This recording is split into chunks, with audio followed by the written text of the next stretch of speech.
Since the outbreak of the coronavirus, people all over the world have come to grips with a new reality: life under lockdown. A third of the globe has been under some sort of self-isolation at home since early March to help stop the spread of COVID-19.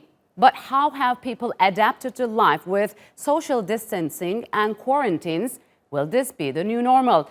To discuss the social implications of the coronavirus outbreak, I'm joined by Sam Richards, who is a sociologist working at Pennsylvania State University. Sam, welcome to Straight Talk. It's good to have you here. You teach classes that reach millions of people through various platforms where you touch on the inequalities stemming from racial and gender divides. You try to have people some sort of empathy in overcoming this. So how has that played out so far in the midst of this coronavirus? Have we become more empathetic? I think we have, and I think what we're seeing are people watching other people and observing other behavior from around the world and recognizing that in many ways human beings are we're all dealing with this, and we're all dealing with it in a similar way. And I think we're building ties between different peoples and different cultures all around the world, for sure. So how this is different than the, let's say, previous disasters, previous pandemics, or even conflicts? Well, this is a pandemic that is reaching everybody. And when we look at previous pandemics like SARS and others that came before, it didn't reach the all corners of the world in the way that this is. Mm-hmm. And this is just different. In fact, we've never experienced anything like this ever as a human species. Yeah, and how is this crisis and weeks of self-isolation impacting our psychology as well as our social life? Because according to some researchers, people are mostly worried about the effects of the virus on their well-being, grocery, medication availability, and the ability to make plans, because people make plans at least for holidays, vacations. Ramadan has just started, and the Christian world celebrated Easter under lockdown. How does it change the world and us? Well, yeah, it should. People should be concerned about these things because this virus has just had a devastating impact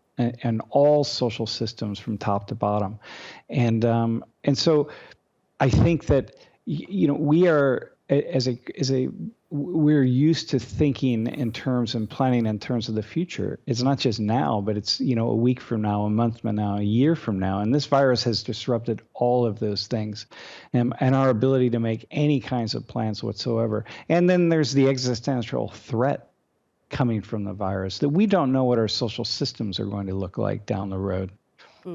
Under forced lockdowns, people have developed a new form of appreciation, I think. I mean, for health workers, delivery drivers, cleaners, and others at the front line. So do you think, is there any chance that this kind of attitude will hold in the future as well? Yeah, I think it will. And not only that, but people are going to be more cognizant of the impact of the spread of viruses and how viruses are spread. It's one thing we all know, we have a sense that if we get a flu, if we get a cold, we can spread that to other people. But, it doesn't really sink into the depths of our consciousness to impact our behavior on a day-to-day basis. So, we still will go out in public if we have a flu, or we still might go to a dinner or a restaurant if we have a cold. But I think in the future, we're going to see that people will have a much better understanding of how viruses are spread, and they will not engage in this kind of behavior. Aside from other things like wearing masks, this will become commonplace in the future. So do you think, will it prompt people to reframe their opinions towards others? Yeah, I think so. And in a positive way? Because we've seen a lot of discrimination during this crisis, especially for the Asian people. Yeah, well, okay, so in my class the other day, we had a conversation about this and spoke with many people online about the impact of the the negative perceptions of Asian people. But today it's Asian people, and tomorrow it will be somebody else, and maybe the next time it will be the Americans. So there's a negative impact for sure, but there's also the positive impact, I think, of really recognizing that this virus is an invisible enemy that doesn't care who it takes down. Yeah. Talking about positive impacts, do you believe, this will help governments to reorient their politics and make substantial investments in public goods as well as our environment?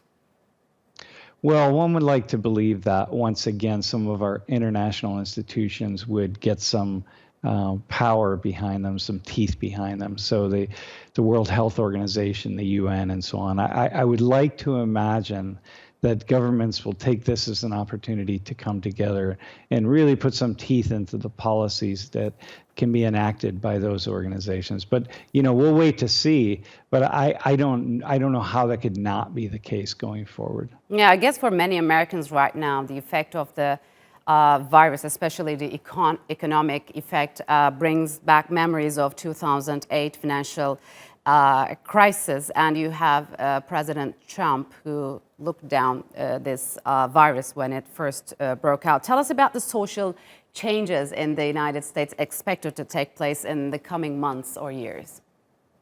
Well, so one of the things that's really important to understand about behaviors of Americans that we're seeing is we have a sort of a general distrust of the government in a larger sense. And then when we have leadership at the top who's given mixed messages, it makes it really hard for people here in the U.S. to act in a concerted way. So it's very different from a place like South Korea, let's say. As well, we have a lot of people who are not educated about the basic sort of foundations of science, and so we see a lot of behaviors that really are going science against will us. reign in more, you think? I think so. I think people will once again, it will be just an understanding of how viruses are spread and influenzas and so on, and people will start to take that seriously and recognize that I as a human being need a better understanding of these things. All right, Sam Richards, I'm afraid we're out of time. Thank you very much for joining us on Straight Talk. Appreciate it a lot. Thank you. Yeah, thank you.